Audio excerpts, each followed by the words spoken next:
I am a caricature artist. I draw caricatures at parties in the Orlando and Tampa area. And in this video, I am going to show you how I do it.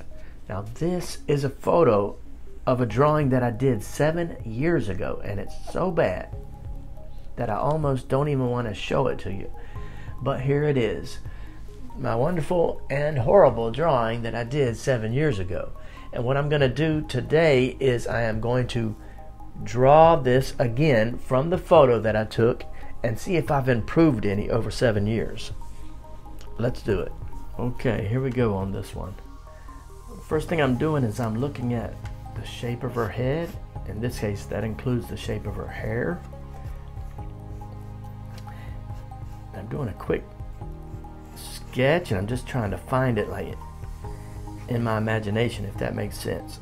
But I'm noticing sort of like a triangle shape.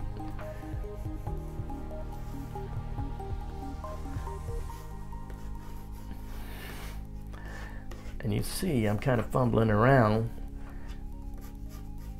I'm not finding it.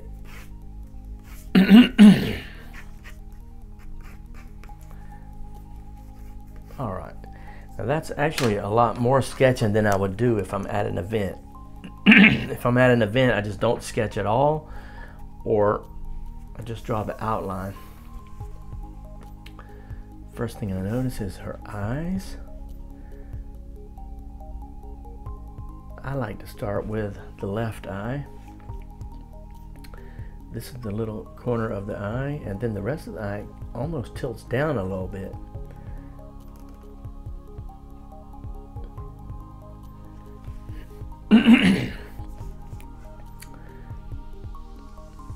The eyebrows, the eyelashes are close to the eyelid. And there's a curve going back up. There's some small little eyelashes.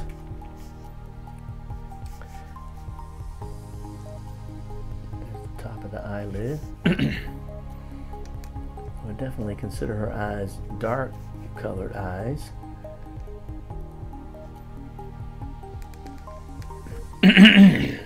And one way that I can show a dark colored eye is just draw the iris really big and color it all in black.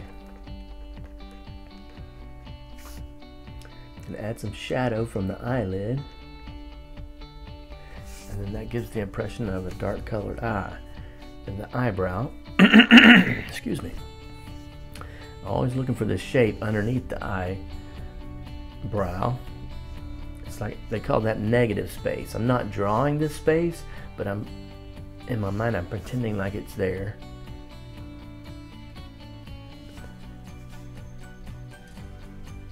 And the reason I do that is for this reason. Let me figure out why I do that. So basically, if I just draw a line for the eye like that, there is a large chance that I draw it in the wrong place. But if I am imagining this, let me get a colored pencil, but if I'm imagining this space underneath the eye, then that sort of guides my line and helps me be much more likely than drawing the eyebrow in the right place.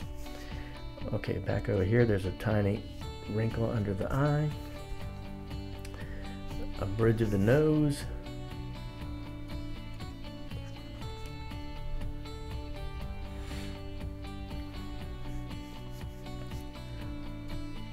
the corner of the right eye.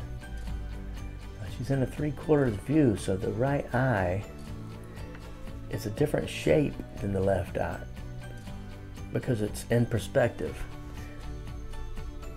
I'm going to try to show that. This is something I've been working on that I draw wrong a lot.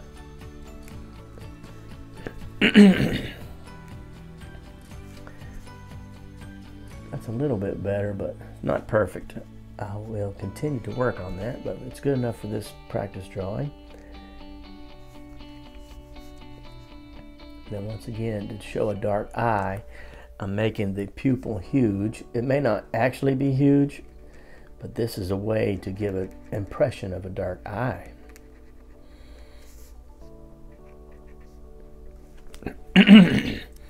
Okay, once again, imagining the negative space and then drawing the eyebrow.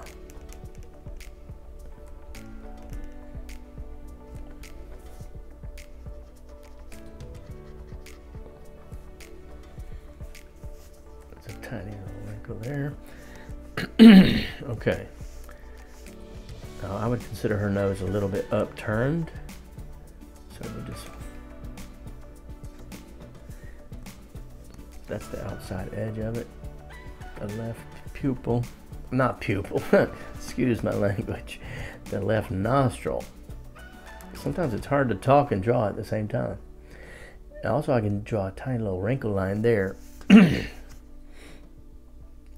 sort of emphasize that it's upturned. At least her nose is a little upturned compared to other people's.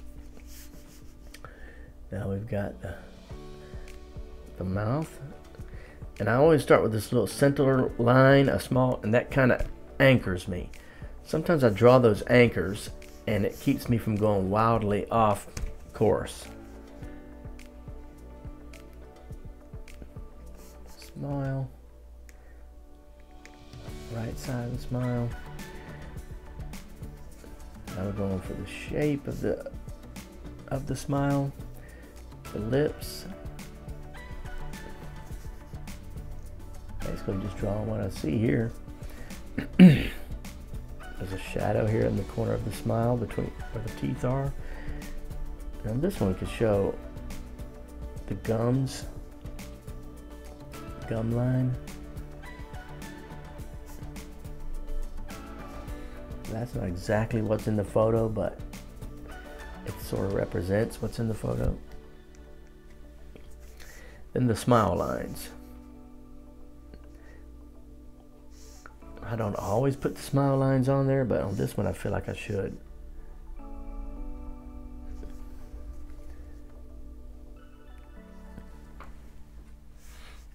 Okay, and then there's a wrinkle here where her chin is. Now we are going to switch to the big marker. I'm going to start off drawing the chin.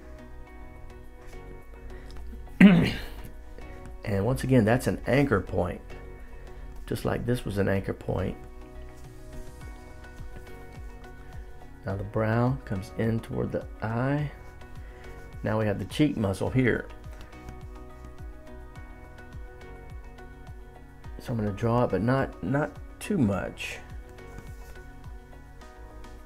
And then the jaw muscle. And it connects down here. It doesn't. There's a tiny overlap. Alright, then this line here, that will eventually connect to the hair. Now her forehead is kind of low. This space here, there's not much there. I could exaggerate that, but I'm not going to. I'm just sort of sticking with the photo on this drawing.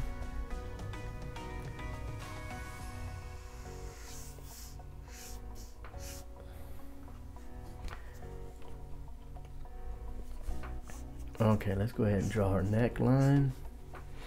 Maybe add a little shadow down there. Alright, now for the hair, and we're just trying to get a confident line. I already know based on my sketch where I want to go with it.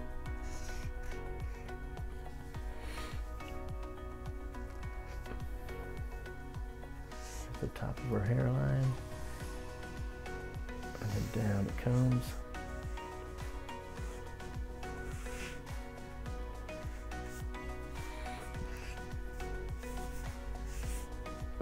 That might be a little bit out of camera, but just drew the neckline. I'm leaving out the necklace. We're drawing some small thin lines to show the direction of her hair. And so far I'm liking this one. I mean, it's not exaggerated. It's kind of like a cartoon portrait, but if I was at an event and I drew it and it looked like that, I would be very happy.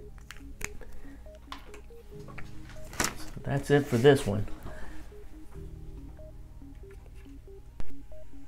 Okay, now for the moment of truth. Which one do you think is better? This one from 7 years ago, or this one that I just drew?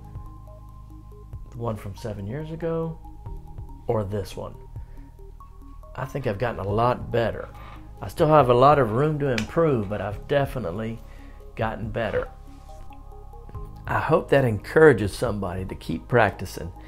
And please watch the other videos in this series, and I'll see you next time.